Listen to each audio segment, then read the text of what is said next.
Hey Swifties, it's Monty. Thanks for listening to AP Taylor Swift. This summer, we are digging into our own vault of episodes. Did you know that we've done over 180 episodes or something already?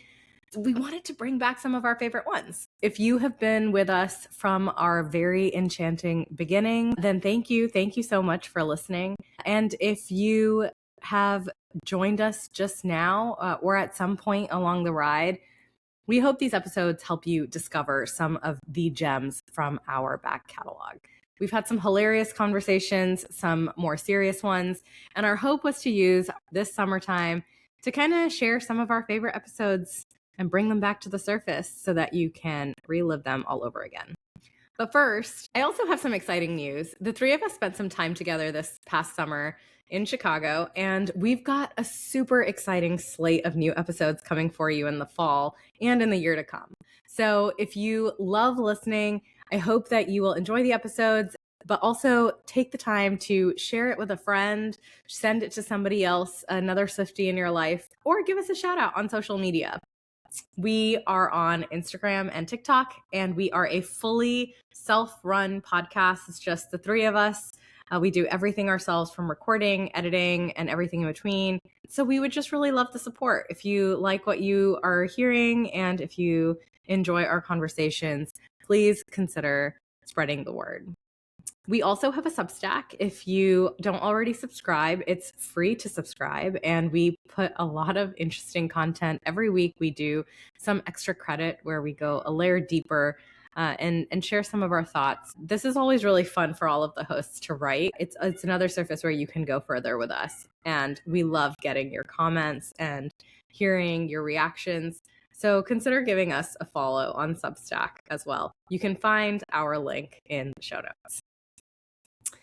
We have our ideas, but you're all our listeners. So if you have ideas for us and you want us to try new things, our ears are open. And if you are able and willing to support, we do have a few options for paid subscriptions as well. You can get a paid subscription on Substack where you get access to some special content. If you listen to us on Apple Podcasts, there's also a way to go ad-free if you pay for the subscription there. We appreciate you all. We hope you'll enjoy this episode. Hello, and welcome to AP Taylor Swift, the podcast for Swifties who love to overanalyze lyrics. We're your hosts. I'm Jen. I'm Jody. And I'm Monty. And we're your unofficial professors of Taylor Swift. Welcome back to another episode of AP Taylor Swift. This week's show and tell is Greek mythology. This is a topic we've started talking about a while back. I think back in our satire episode, like a year ago now. But before we get into Greek mythology, just a quick reminder, we have a weekly Substack where we do some extra credit. We tell you what the episode is for the week, and then we like to nerd out a little bit. And I think this one probably is going to be one where we go a little bit deeper, maybe talk about things that we didn't get to talk about on the episode. So be sure to subscribe to our Substack, aptaylorswift.substack.com/subscribe. You can also find the link in our show notes. And of course, make sure you are subscribed to this podcast wherever you listen to podcasts. So hit subscribe, hit follow on whichever podcast listening app you so choose so you never miss an episode. With that, Jen, do you want to give us I was going to say a quick synopsis of Greek mythology, although I think that's kind of an oxymoron. So why don't you just at least a little intro? What should we know before we dive into our conversation today? I have definitely recommended this before, but I'm going to immediately start with a book recommendation. I highly recommend the book Mythology by Edith Hamilton. She essentially took the main stories in Greek mythology, all the original sources that we have access to, and tried to combine them in a really accessible way. So the idea of doing a quick summary in Greek mythology is insane. That'll never happen. But Edith Hamilton's book is about as close as you can get to an actual quick summary of overviewing Greek mythology. But Greek mythology is every single listener, even if you do not view yourself as someone who would be interested in Greek mythology, you have been impacted by it. So Some of the original authors, I say that with quotes, and I will explain that in a moment, would be people like Homer, who wrote the Iliad and the Odyssey, or Ovid, who wrote the Metamorphosis, or the dramas of Euripides or Sophocles. Wow, that one was really hard. Sophocles, there we go. There we go. And these stories, so all of those names I just mentioned were authors who wrote something down. So you would recognize so many of the stories, things like Hercules, Jason and the Golden Fleece, the Trojan War, or you think of the Trojan horse, all of those things, Odysseus, Cyclops, all of these things that comes from Greek mythology. However, what I think is really cool about it is, well, there's a lot of things that's cool about it, but the thing that is just objectively cool, I think, about some ancient stories like these, or even some of the original earlier works in English, like all the way back to Beowulf and Old English, is that we had these authors and we're like, yeah, they wrote this, but we also know they didn't write this. And really, they wrote it down, that the oral tradition is how we had these stories. Everyone knew these. There was religions around these gods and goddesses. People had these stories they told each other, and people just wrote them down, and then that's how we have access to them now, which is really cool, and why literacy is awesome, and many other reasons. But I think it's interesting to think about it in that way, because if you think about today, the way we treat stories today is that we often think about them as being owned by the author, which isn't always true. If I think about like Harry Potter and J.K. Rowling and all the drama that's happened there in the world of fanfic, we know that that's a story that's ours now when we're playing with it and we talk about it, and, you know, death of the author, that's a whole thing. But the idea that there were stories that everyone knew and everyone was just talking about them is really cool, that the stories were owned by the people who shared them and who talked about them and who interacted with them and believed them. And that's just a really cool thing. I think we're getting back to a little bit more with social media and some of the storytelling that's happening in that way. But we'll get into more of the stories as we go into our songs. But I wanted to just kind of start with that, give you some highlights of the things you would recognize. Also highly recommend the Percy Jackson series. That it is, I think, are genuinely good books. I read them as an adult and really loved them. And they get into these stories as well. But even if it's not just something like Percy Jackson, where it's like, clearly this is a mythologically based story, I guarantee almost every piece of art and literature in the West in some way, shape, or form has been influenced by Greek mythology and Roman mythology. They're kind of two sides of the same coin if we're oversimplifying it a little bit. And that's just insane if you really think about it. Like, we think of the impact Shakespeare has, and you get into mythology influenced Shakespeare. Like, you can't get away from it. It's everywhere. It seeps its way into popular culture in ways large and small, or even just into our day-to-day lives. I think just yesterday I was telling someone at work, like, we're flying too close to the sun. That's a reference to Icarus and Daedalus, right? Like, that's just now part of it's a colloquialism. And I think we see references and colloquialisms in Taylor Swift's music as well, some of which are more explicit than others. So, spoiler alert, today we will actually not be covering two of the more explicit ones, like Cassandra and the Prophecy from the Tortured Poets Department. We did talk about them this summer in our Tortured Poets Department summer school, so we'll drop those links in the show notes. But there's a lot of more implicit references in her music as well, and I think that's at least what excites me. You know, for example, I mentioned the satire episode we did last year in Mastermind. I think it was "I'm the wind in your free-flowing sails" that we referenced to the Odyssey and Odysseus. And so I think there's some cool things like that where these little references come up in her music that I'm excited to explore.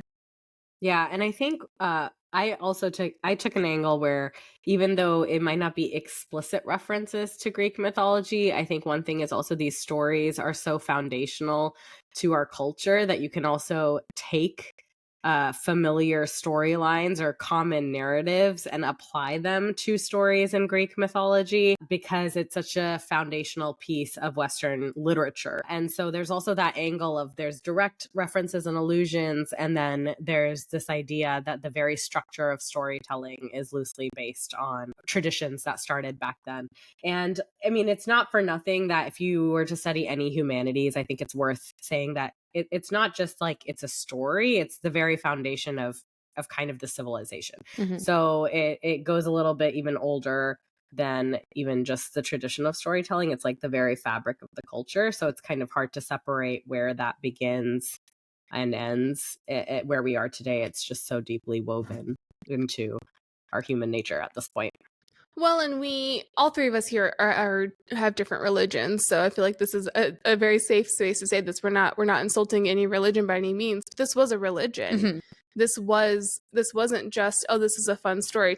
To your point about the fabric of reality, they were stories they told, but the stories were ways to explain how the earth and how society and how people came to be the way that things were, which is why they were so important. This was not just, I use Harry Potter as an example, which is true from the author perspective, but we don't think of it that way. Like, it's more akin to stories from religious texts in a lot of ways that over time we now treat more like a Harry Potter type of thing. But at the time, they were very much explaining the reality of their world.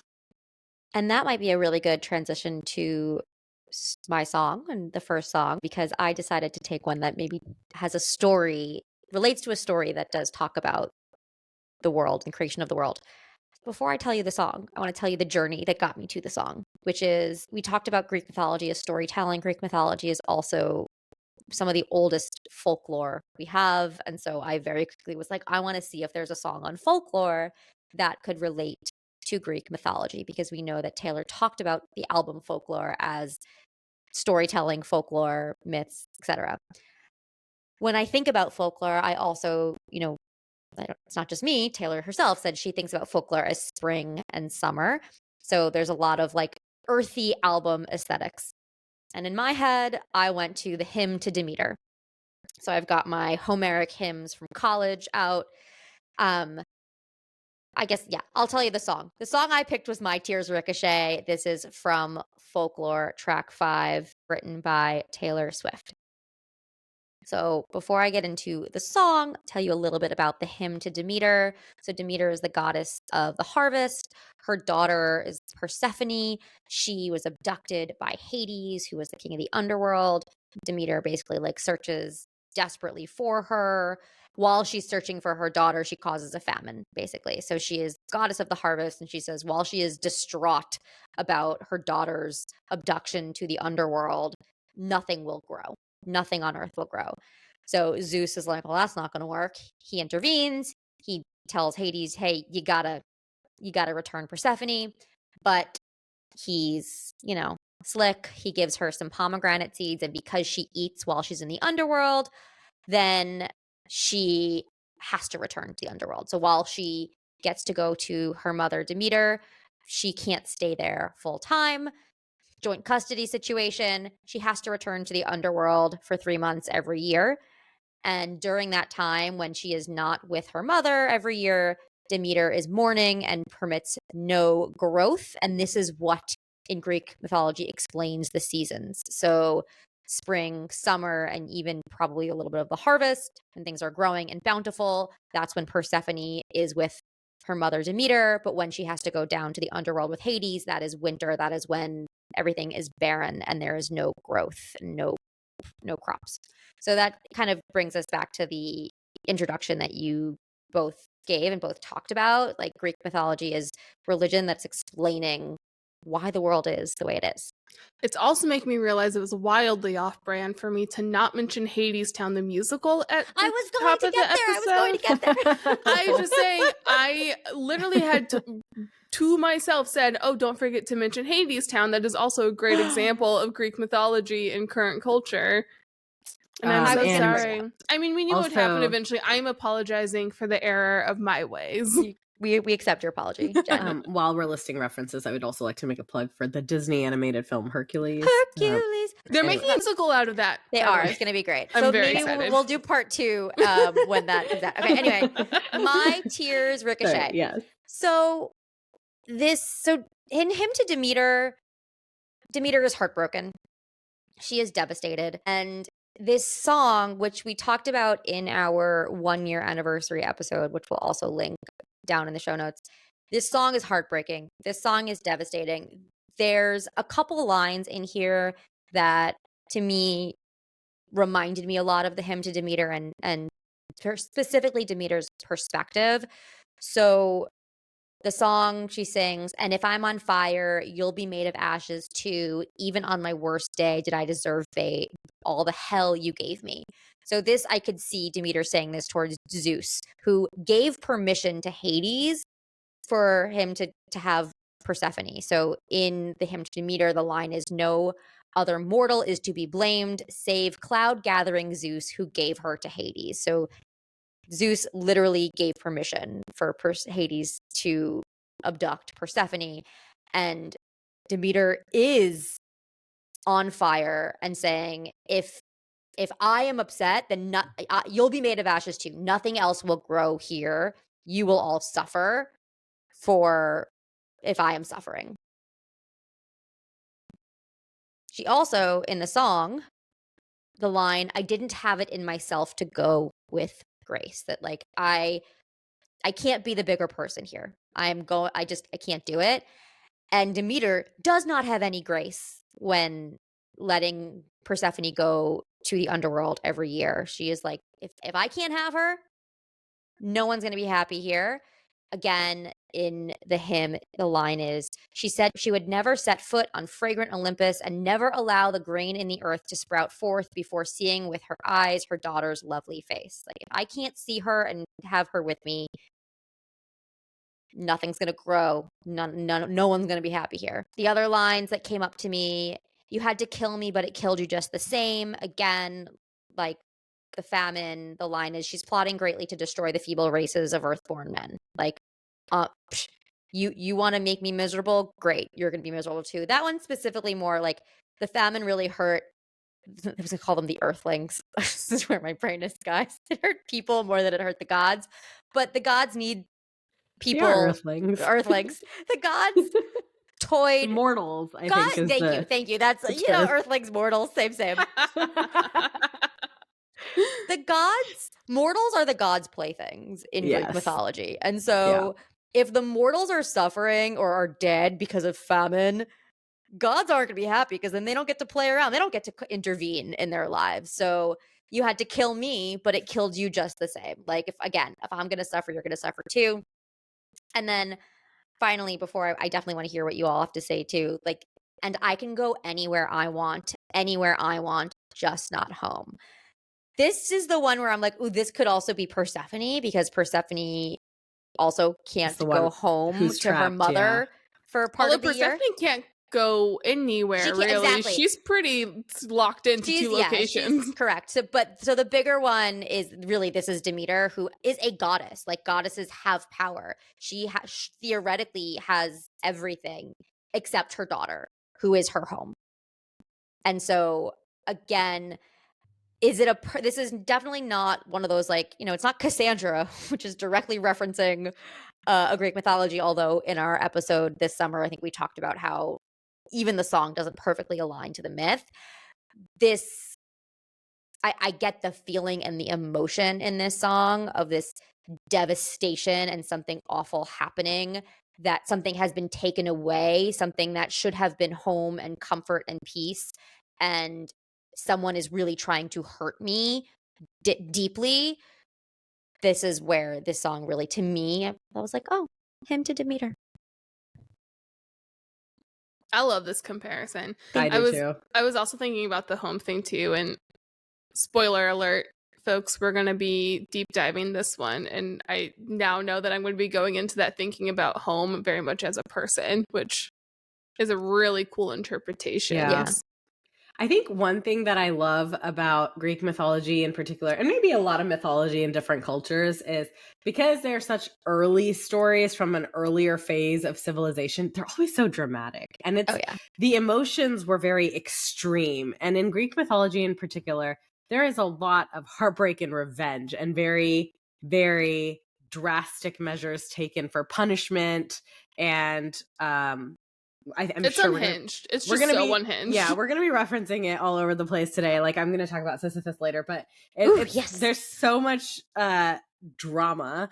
And I think the fact that this song carries so much emotion almost to that extreme, like go anywhere, just not home. It's such a powerful song. It makes a lot of sense to make this kind of an analogy. And I feel like that's where, that's what I was kind of talking about earlier, where even when it's not directly referencing a thing, there are indirect references that can help people relate to just the magnitude of the emotion that we're talking about. And especially in Folklore and Evermore, I think that was kind of the thought behind it, is link it to these everlasting, evergreen stories. Exactly, these stories that stand the test of time. And have really like basic emotions, really the very core emotions, human core emotions. I feel like basic, we know we've talked about basic, it's a bad rap, but like, yes, that's the core human emotions. Foundational, fundamental. Yeah.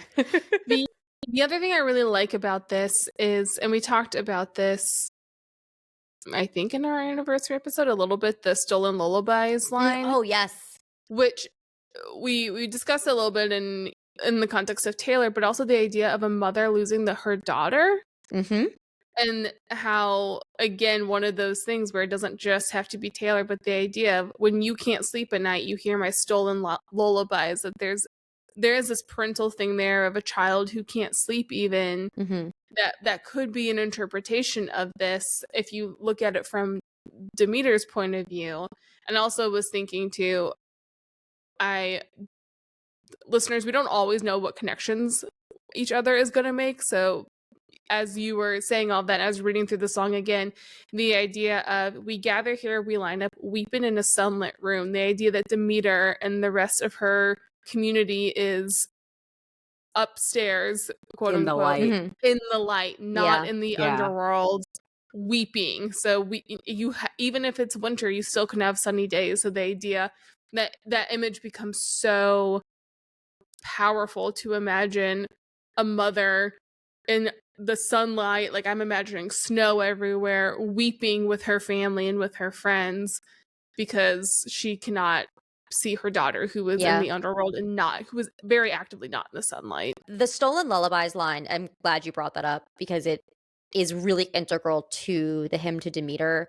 I forgot that in this story is also she is mourning, and then I guess she goes in disguise, not as a god, and starts to care for somebody else's child because she is so in mourning for the loss of her daughter that she starts to care for this other child. But she at night like keeps it in a fire to protect it and try and make the baby immortal.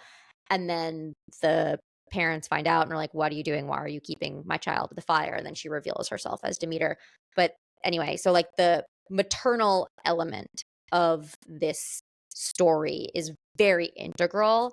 And Stolen Lullabies, I mean, Persephone was taken when she was like a younger girl and really grows up in the underworld. So it really does connect to this song very well. Cool. Well, I'm going to go into the second song. Mine is also from that 2020 era of Taylor's songwriting. I picked Long Story Short, track 12 from Evermore. Also came out in 2020 and was written by Aaron Dessner and Taylor Swift. I picked Long Story Short because I was just listening to a lot of songs, and I kind of wanted to do something similar to Jody, which is like, which of these stories kind of reminds me of a known Greek tale? And I'm also going to Homer. So maybe we've drawn parallels of Taylor Swift and Shakespeare in the past, but maybe Taylor Swift was the Homer of her day. She is epic and prolific, and her songs explain how the earth was created. So obviously, kind of, yeah, exactly. 101, seasonal, all the things. Seasonal. Well, long story short, when you think about it in terms of Greek mythology, there is one long story that I think is considered one of the longest stories, and that is the Odyssey. Fun aside, Taylor's 10-minute version of All Too Well is considered her Odyssey. By the way, on the internet, just as I was researching, that came up a lot. And so I think that's funny that it's just her longest song already gets that parallel. But I chose this one because I think that there's a lot of parallels between Odysseus's journey and what the song is about. Walk with me or sail with me. For those of you who are not familiar with the Odyssey, basically a king of Ithaca named Odysseus was also known for his wit and intellect, was a major player in the Battle of Troy, or the Trojan War. I guess it wasn't a battle. He is after the Trojan War, he's trying to go home, but he has managed to anger Poseidon. And Greek gods, with their desire for revenge, they're kind of ruthless. And so Poseidon does everything in his power to delay Odysseus's journey back home. And it actually ends up taking him 10 years to get home. He sailed with 600 men. I believe he's the only one that actually makes it back. He's got a wife waiting at home named Penelope, and a son. And all of the trials that Odysseus goes through, it's the root of so many references in modern day pop culture, any kind of obstacles, any kind of long journey, anything that's arduous. This song to me is kind of like Odysseus returning home and trying to give an explanation to Penelope in some ways. Homer's story of the Odyssey is kind of Odysseus retelling that story to people when he returns. And it starts off with the word fatefully, which has not much to do with the Odyssey itself, but kind of, because the fates are a really cornerstone part of Greek mythology. It's a huge thing with the Odyssey because Jen wrote about this in our mastermind deep dive Substack. The whole point of it, so additional we're just going to be on this one word, faithfully, and the fates. That's it. No, we should. Okay. Why not? I can do this quickly. So one thing to also remember in the context of the story is it took Odysseus 10 years to get home, but the Trojan War was also 10 years. So he was gone for 20 years, the full context of that. True. And he angers Poseidon, and Poseidon wants to kill him.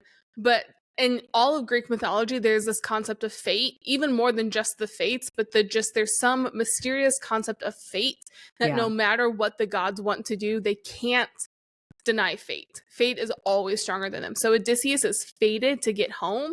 So Poseidon is so mad and wants to kill him, but Poseidon is limited, and all he can do is delay him, make him miserable, kill everyone around him. But Odysseus is fated to go home, and there's nothing, no god can do anything about that. That if fate is that, it will happen. Yeah. So, okay, there you go. Clearly had a brain lapse on that part of the story.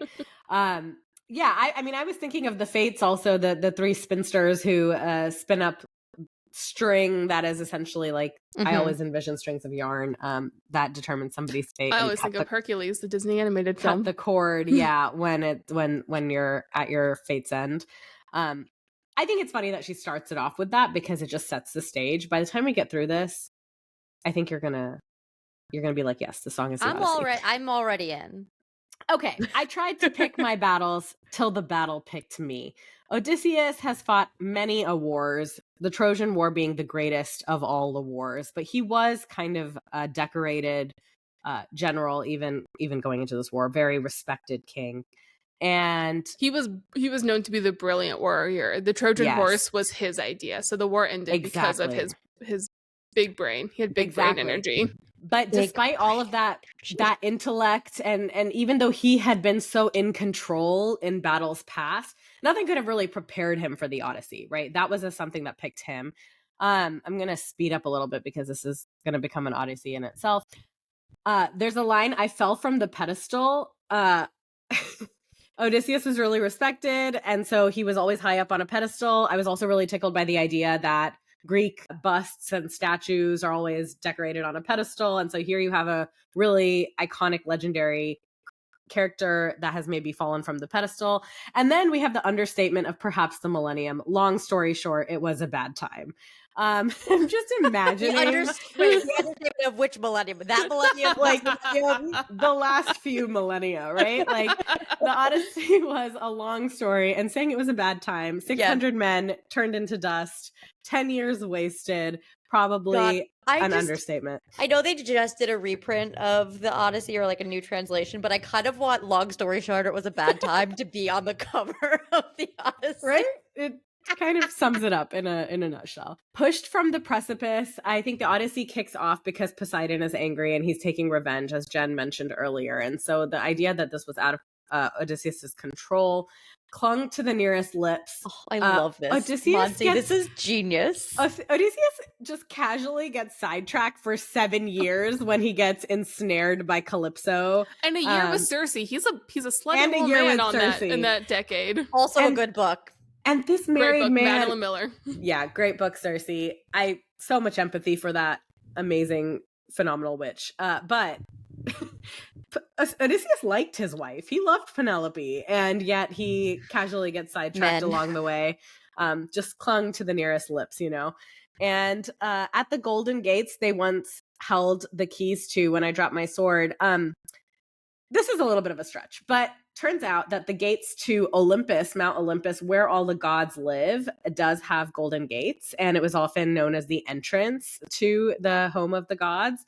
And I just thought that reference was nice because the gods were the ones who were playing these games, and ultimately I think there was a little bit of a battle between Poseidon and Athena too, because Athena was trying to help Odysseus. Odysseus was a big worshiper of Athena, but Poseidon, of course, was the one that was trying to go for revenge. And then your nemesis will defeat themselves before you get the chance to swing. I really see this as an ode to kind of Odysseus's methodology and strategy. He was very clever. He as he's dealing with all of these little obstacles, the Odyssey is funny. It's meant to be entertaining. There's cleverness involved there. The way he blinds the Cyclops, the way that he deals with Hydra and Charybdis, and the way he deals with even Calypso, and just every one of the little tales along the way. There's always an element of trickery. There's a Odysseus outsmarting once again and managing to get through the clutches. And to me, that line kind of speaks to that. And then here's a little bit of a Sisyphean reference. There's a line, climb right back up the cliff, which to me reminded me of Sisyphus rolling that boulder up the hill constantly. It's like you climb all the way up, you roll back down, you have to go back up again. I feel like whenever we have this reference in literature, there's some element of the fact that it's a really tedious task.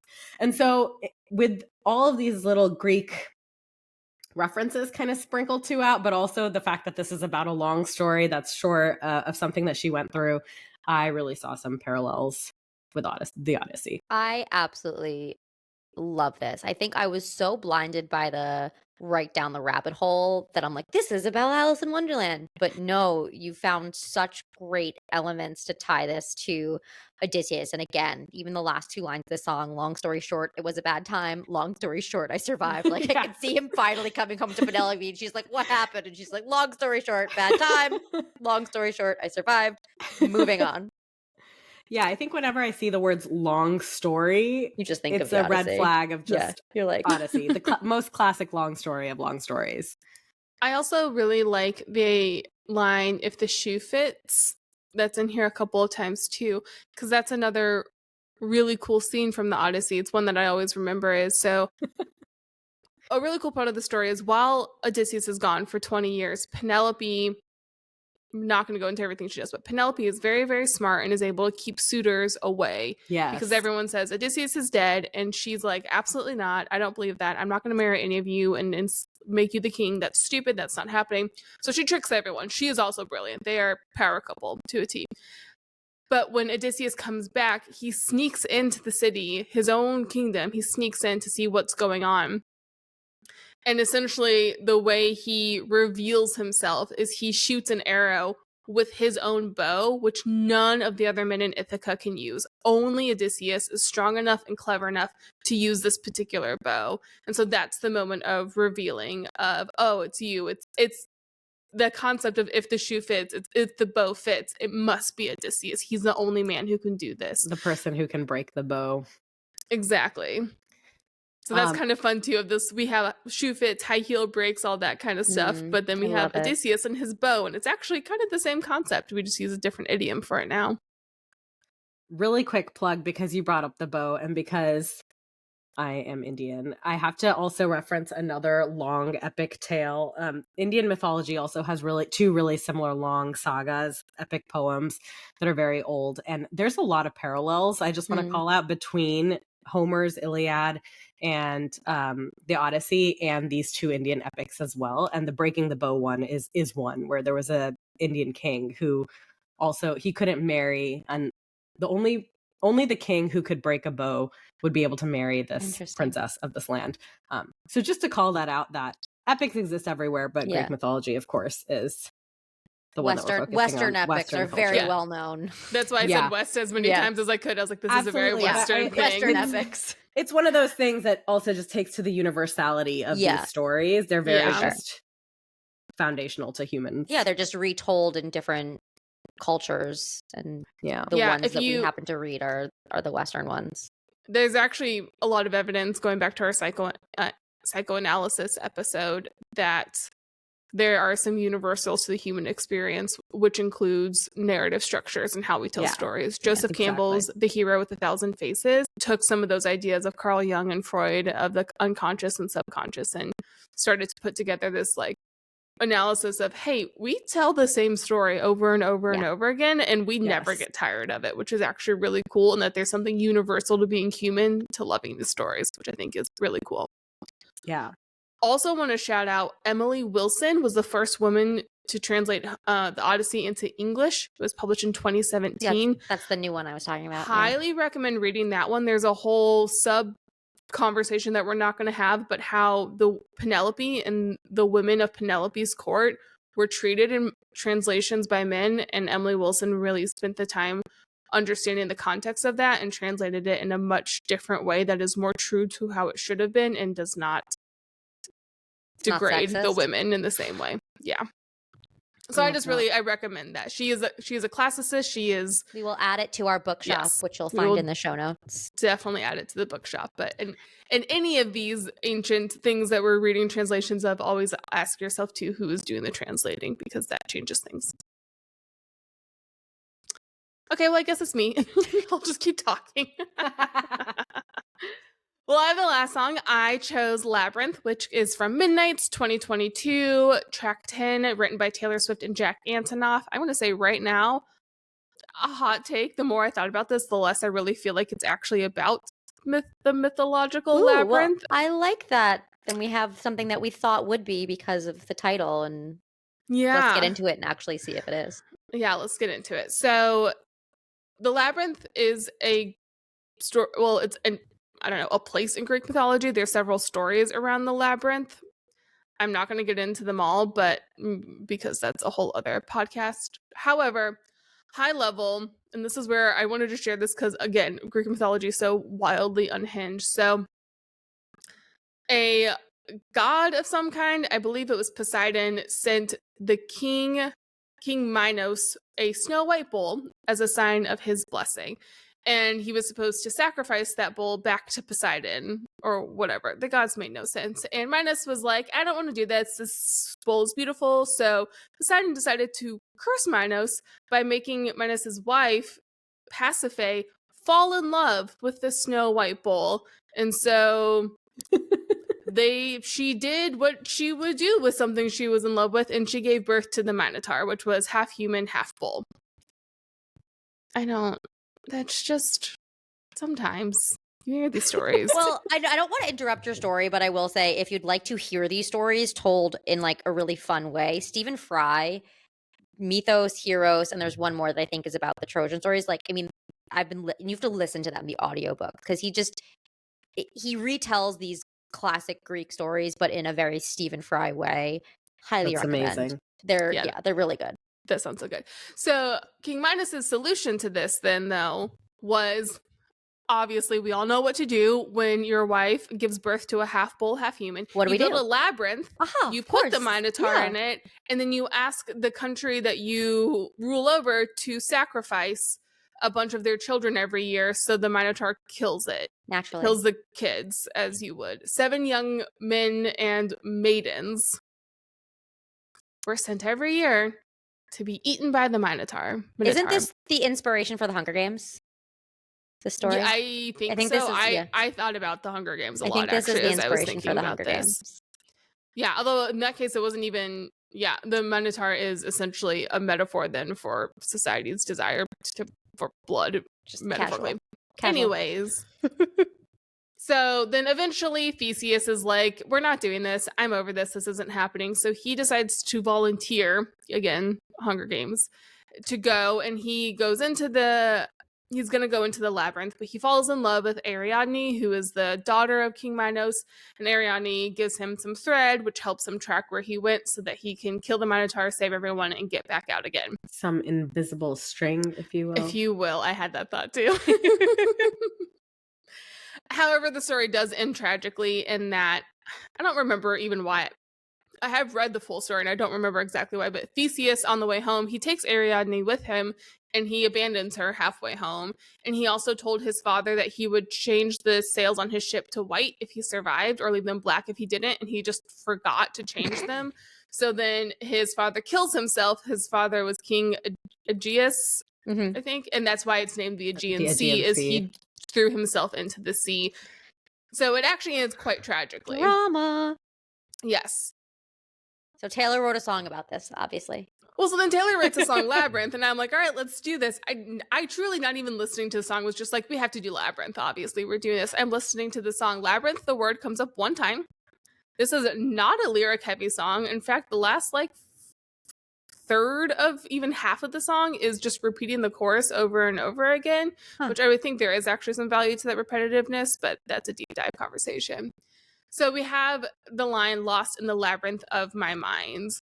But we do have some other lines about this kind of exploration that's happening. Things like "breathe deep, breathe out. I'll be getting over you my whole life." So there's some sort of a journey, some sort of trying to find your way somewhere, which is a very labyrinth-esque thing. And you know how much I hate that everyone just expects me to bounce back. So the idea, if you're in the middle of this labyrinth with this Minotaur, the idea that you just get out of there, that's not how labyrinths work. So I think the concept of the labyrinth does work in some ways, but the thing that I thought more of was that a maze and a labyrinth are actually different things. A maze has dead ends. A labyrinth has one direct line that you have to follow. You can't to the center, and then you can go back out. I didn't realize that. And I think that there might be more with that there, but I'll pause because it's the most wild story, and then we get a song about falling in love again. So first thoughts from you two. I also listened to the song and did notice the fact that it doesn't feel like it has a ton of Greek references right off the bat, but at the same time, just knowing how well read she is about these things, the fact that she chose to title it that definitely feels like there's a deeper connection where these lyrics are addressing one situation, but there seems to be some deeper meaning. There has to be a deeper meaning. Yeah. And now I sound like one of those conspiracy theorists. What is she trying to what tell is she trying us? to say? I'm telling you, Taylor Swift is so popular for one of the reasons she's so popular is humans want to be conspiracy theorists, and she gives us an avenue for that.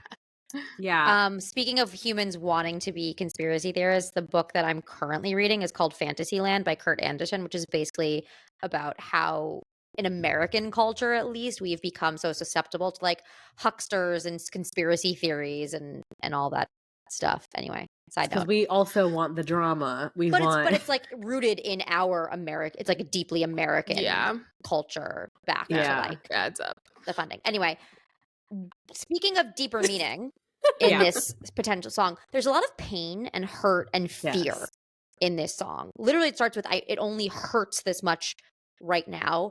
This song talks about fear of elevators. You know how scared I am of elevators. Never trust it if it rises fast.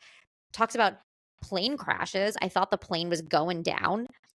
It only feels this raw right now. Breaking. You would break your back to make me break a smile.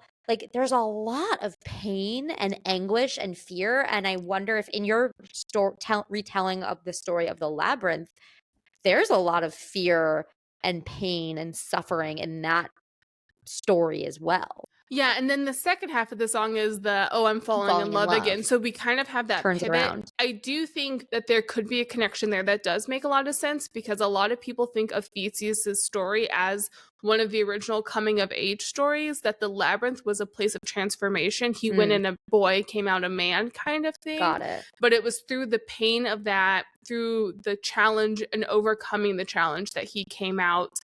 And his father kills himself because he makes a stupid mistake. So let's I don't know what that means in the context of this, but he does become the king. He does take over. It's his hero story. It's how he becomes who he is. And I do think that that happens here in this idea of the labyrinth, of lost in the labyrinth of my mind, is in the first half of the song. And she has to come out of that labyrinth transformed to fall in love again, which is what we get in the second half of the song. Yeah, and I also, when you listen to the song, there is really a sense of anxiety, I think, in the way that the music is kind of echoing and slow and it builds. And in the beginning, the lyrics to me, like the breathe in, breathe out that you mentioned, the breathe deep, breathe out, even the reference to the elevators, to me, it just creates a sense of claustrophobia. So it's like, how do you create that feeling in a song? And I think the reference to Labyrinth, you put yourself in that situation. And then some of these lyrics, like it's really putting you in an enclosed kind of space. And then, of course, she references the labyrinth of her mind directly to say that maybe it's all in her head. But I do see that parallel, that this entire love story that's happening is in a claustrophobic kind of capacity. What do we think that means, lost in the labyrinth of my mind? So where I was really getting into this more, I started just looking up labyrinths in general. Mm-hmm. And I did know this at one point. I read it and I was like, oh yeah. But in, take this for what you will with Taylor's personal life. I don't really care about it. But particularly in the UK, labyrinths were often created with monasteries or religious places. Because again, a labyrinth is not a maze. It has one direct path. And they were used often as a metaphor for a place of contemplation that once you were in it, you had to keep walking through, which I think is another really key part of this. I was thinking a lot about the line, you know how much I hate that everybody just expects me to bounce back. Once you're in the labyrinth, you gotta keep going through the labyrinth, you know? And the center for the monasteries was often symbolically God. So it was supposed to be a prayer path where you would go in and you would have prayerful contemplation, knowing your ultimate goal is to be with God, and that your path is kind of defined for you in that. So you're not spending time thinking, do I turn right? Do I turn left? You can just keep walking and you can kind of get lost. And in this case, it's supposed to be in a good way where you don't really know where you are. You're not thinking about the people around you. Like you are in, a green space. Usually you're in these tall hedges, and so it's just you and yourself just walking this path quietly, contemplatively, having a spiritual time to an end goal. And I think there's a really good argument throughout Taylor's discography that she often makes comparisons of love to religion. False God is maybe the most obvious example of that. But I was thinking about it again in the context of Greek mythology, of fate as well, and I could see a reading of this song that the speaker is fated to fall in love again. It's inescapable, that path is defined, and that the first half is the thoughts of going through that path and going through the pain. And then the second half of the song is almost like a mantra where she's gotten to this spiritual state of mind and she's just moving forward step by step, repeating this to herself as you would a mantra or, other spiritual repetition is a really big thing in all spiritual practices. A mantra is a good word for it because these labyrinths are also used in like meditation and Zen gardens as well. Yes, yeah, exactly. Yeah. I had the pleasure of going to Crete a few years ago, and I want to write more about this in our Substack. But one of the things that they asked, Crete is where the actual labyrinth is located, the one that's suspected to be in the story. And one of the questions that you kind of ask as you're touring this maze or labyrinth is that, what was the Minotaur? Was it real? Is it just legend? Was there some basis of truth, as there often is in legend? And there's a lot of theories about that. But one of the theories was that island in particular was on a fault line, and I think gets a lot of volcanic eruptions or earthquakes or whatever. And so was the Minotaur like the natural rumble? In the story of Ariadne, I think she does eventually kill the Minotaur. And so I think that, or is it Minotaur? Sorry if I'm pronouncing it wrong. I've said it both ways this whole time, and I'm just going to keep doing that because I don't know. I think there's a question of also, like, if you're trapped in the labyrinth and there's this monster that lives there. And then do you have to defeat that monster to get out or to overcome? And so that monster in reality and in the story, I think, is open to interpretation for what it is. And if there's something that you have to defeat as you're falling in love again, I think there's this nice underlying metaphor for you have to overcome whatever that mentor might be for you. Especially if the labyrinth is in your mind. Especially if the labyrinth is in your mind, right? Like you cannot move out, you move on, you cannot transform, you can't come out, not only because it's only one way in, but because there's something lurking there that you have to defeat in order to be able to emerge from that. So that's also like one way to read the song. I enjoy that despite the fact that I assumed that this would be clearly a Greek mythology song, that, you know, we did find some connections, but it wasn't as straightforward as maybe the title would suggest. Yeah, honestly, DM us listeners what you think, because full disclosure to everyone, due to some logistics changing, we pivoted to this topic very last minute, so I did not prepare as much as I normally would. But we knew that we would do Greek mythology, but like, yes, we knew we would do Greek mythology, but I didn't listen to the song until about 30 minutes before we hit record. It's kind of fun. This is our fresh insights. It's kind of fun that way. Yes, it is. Yeah. Well, thank you for listening, and join us next week for maybe some fresh insights, maybe some research insights. You'll have to listen to find out. We'll catch you next time.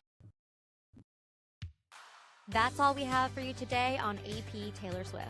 Be sure to rate and review us on your favorite podcast app. Follow us across socials at AP Taylor Swift to stay up to date. Join us next time as we overanalyze the next Taylor Swift song on AP Taylor Swift.